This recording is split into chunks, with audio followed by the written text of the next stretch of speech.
बिस्मिल्लाहिर्रहमानिर्रहीम। अस्सलाम वालेकुम डियर स्टूडेंट। आज हम पढ़ेंगे रेजिडेंशियल स्टेटस के बारे में। जैसे कि आपको पता है कि किसी भी इंडिविजुअल का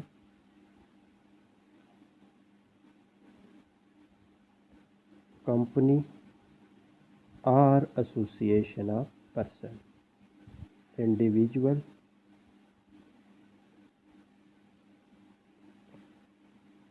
कंपनी और AOPs stand for association of person.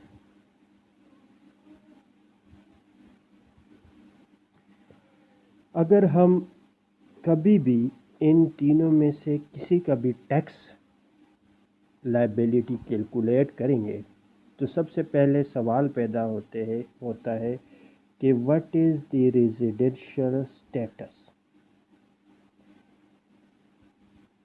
Residential status जब एक इंडिविजुअल या एक कंपनी या एसोसिएशन ऑफ पर्सन पाकिस्तान के रेजिडेंट हो तब उनकी टैक्स लायबिलिटी बनती है।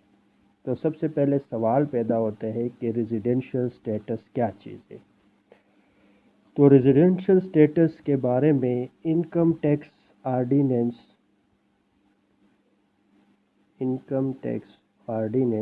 2001 में हमारे पास सेक्शन 81 में डिस्कशन है।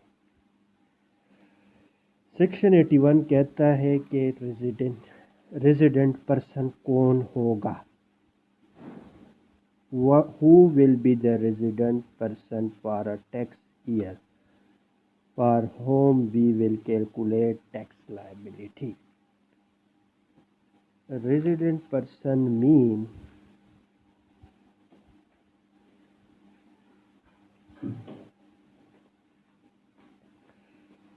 a person shall be resident person for a tax year. A person shall be resident person,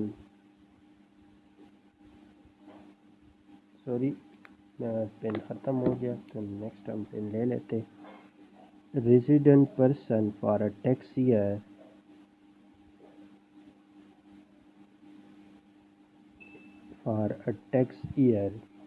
if the person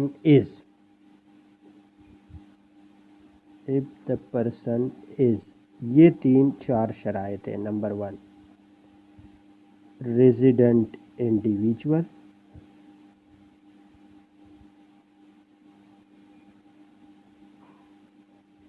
number 2 resident company,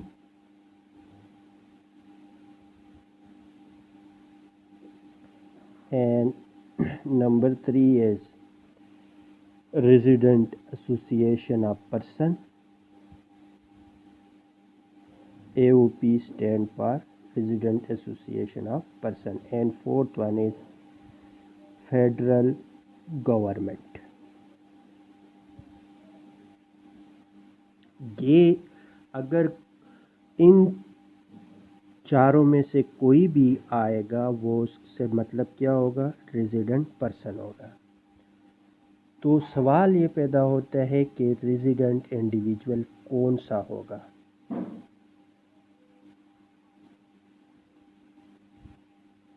तो ये हम डिटरमाइन करते हैं on year two year basis. ये टैक्स ईयर कंसर्न जो tax year होता है उनके लिए डिटरमिन होता है। तो सबसे पहले हम आगे सेक्शन 82 पर जाते हैं। नंबर 1 सेक्शन 82 में डिस्कशन है। Section 82 of income tax ordinance 2001। ITO stand for income tax ordinance 2001। उसमें डिस्कशन है पहले के बारे में रेजिडेंट इंडिविजुअल के बारे में।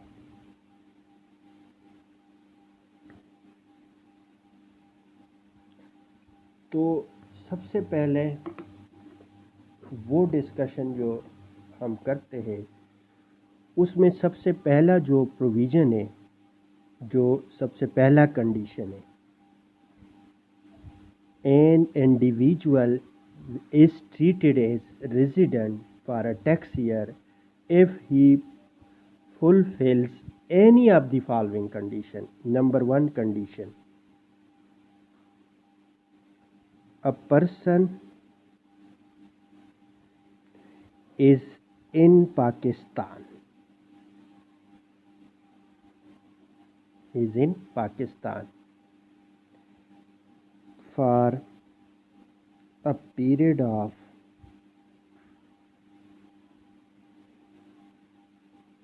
183 days or more during a tax year.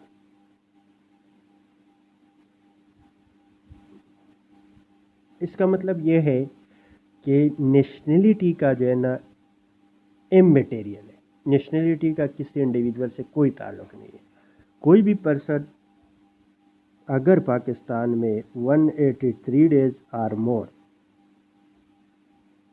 किसी भी टैक्स ईयर में पाकिस्तान में टाइम गुजारेगा, बेशक वो कंटिन्यूस हो या कंटिन्यूस ना हो, लेकिन total number of days 183 days हो, तो उसी सिचुएशन में उस बंदे को रेजिडेंट कंसिडर करेंगे। Condition number 2, person is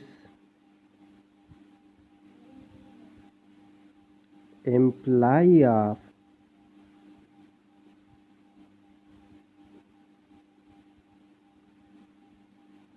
provincial employee or official of the government of Pakistan GOP abroad, posted abroad, बेशक वो प्रोविंशियल गवर्नमेंट का हो या फेडरल गवर्नमेंट का हो, दोनों में से किसी भी गवर्नमेंट का एम्प्लॉय हो या ऑफिशियल हो और वो बाहर पोस्टेड हो, तो उसी केस में भी वो रेजिडेंट इंडिविजुअल ही कंसिडर होगा।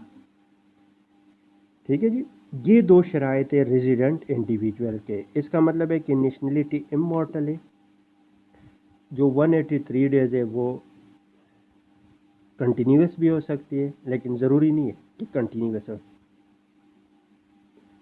तीसरी चीज़ ये है कि इससे कोई ताल्लुक नहीं है कि इंडिविजुअल होटल में रहे, रेंटेड बिल्डिंग में रहे या अपना घर हो।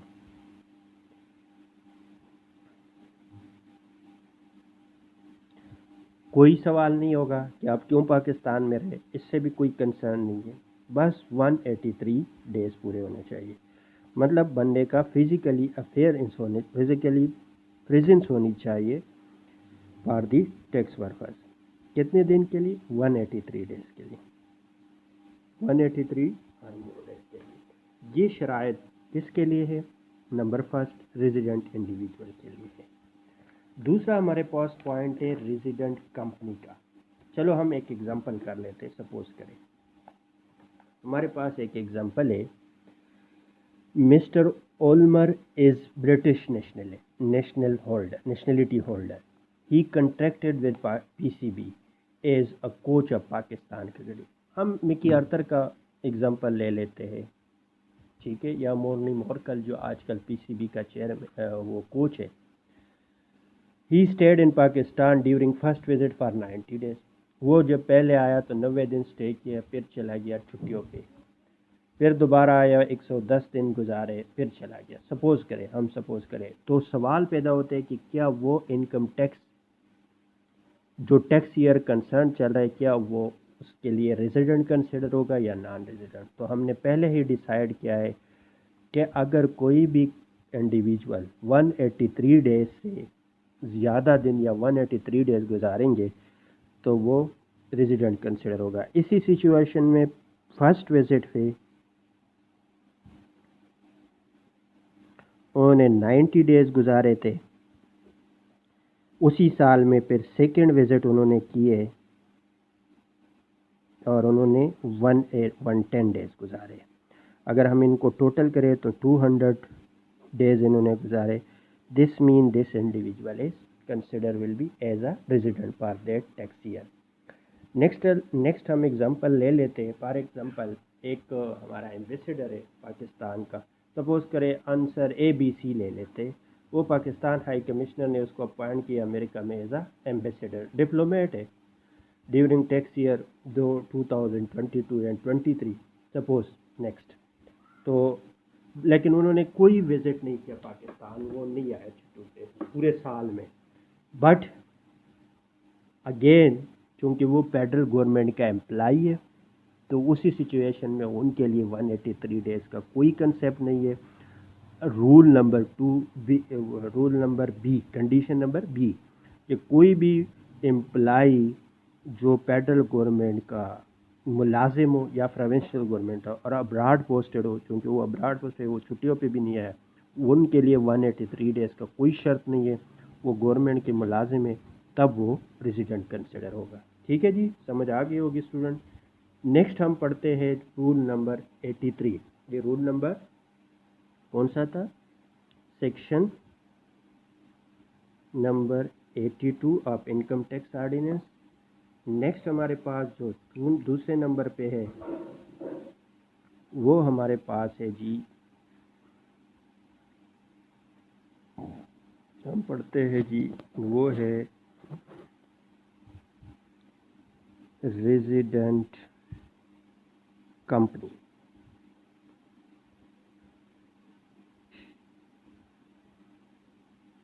और ये है section number 83 of income tax ordinance 2001। Resident company किसी भी टैक्स ईयर के लिए अगर हम कोई भी कंपनी की टैक्सेशन करते हैं तो वो कंपनी कैसे रेजिडेंट उसी टैक्स ईयर के लिए कंसिडर होगी? अगर वो इफ फॉलोइंग कंडीशन फुलफिल, अगर इनमें से कंडीशन जो भी कंडीशन अगर वो फुलफिल करती है तो वो कंपनी कंसिडर होगी as a resident company. Number first condition, company has been incorporated. Incorporated का मतलब आपको पता होना चाहिए as a business student. Incorporation का मतलब है कि वो रजिस्टर है under any law, under any law in force in Pakistan. Pakistan में किसी भी जो भी कंपनी के हवाले से कोई भी लॉ इन्फोर्सेज है, सुपरसीड नहीं हुए, इन्फोर्स है, अभी चल रही है, और उसी के मुताबिक कोई कंपनी इनकॉर्पोरेट हुई है, रजिस्टर्ड हुई है, तो that will be consider as a resident company. Number 2, condition number 2, दूसरी कंडीशन पे हम आते हैं कि control and management of the company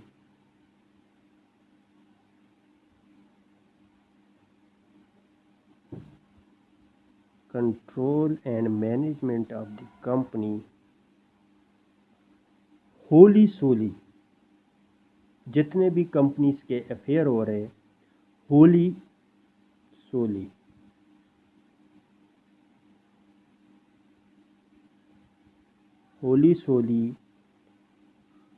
situated in Pakistan at any time in the year, किसी भी वक्त वो पाकिस्तान में किसी भी टैक्स ईयर में जो रजिस्टर्ड थी वो कंपनी। ठीक है जी, नेक्स्ट हम पढ़ते हैं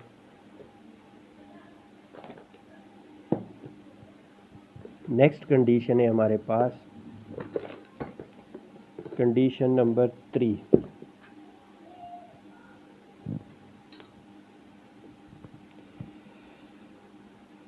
company is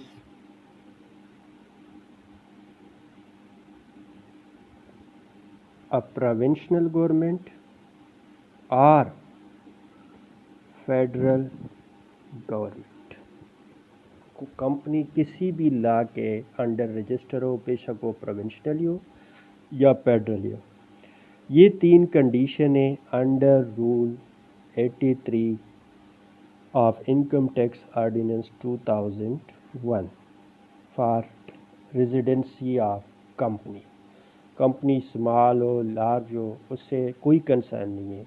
ये तीन कंडीशन में से कोई भी कंडीशन अगर वहाँ पे अप्लाई हो जाता है उसी टैक्स ईयर के लिए वो कंपनी रेजिडेंट कंसिडर होगी। तीन कंडीशन कौन कौन से है? Number 1, company has been incorporated under any law enforceable in Pakistan.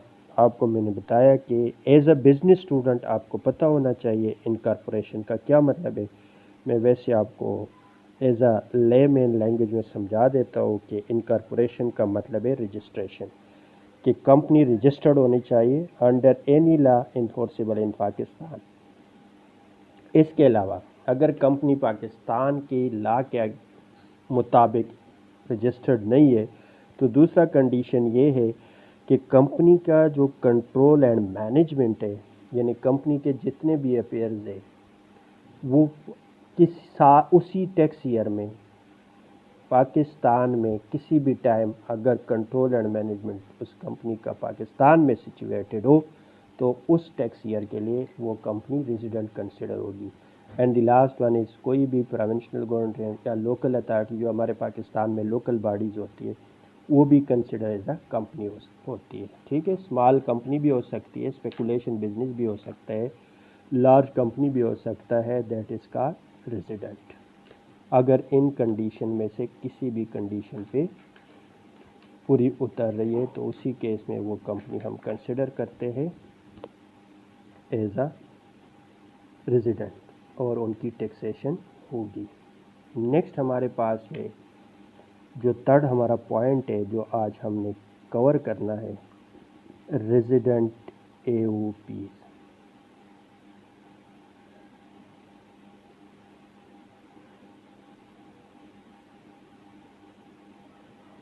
AOP stand पर वो मैंने आप लोगों को बताया था कि AOP किस चीज़ के लिए स्टैंड करती है?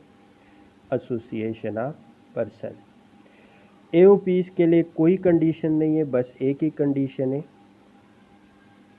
वो कंडीशन ये है कि control and management of AOP will be wholly solely in Pakistan, may be partly.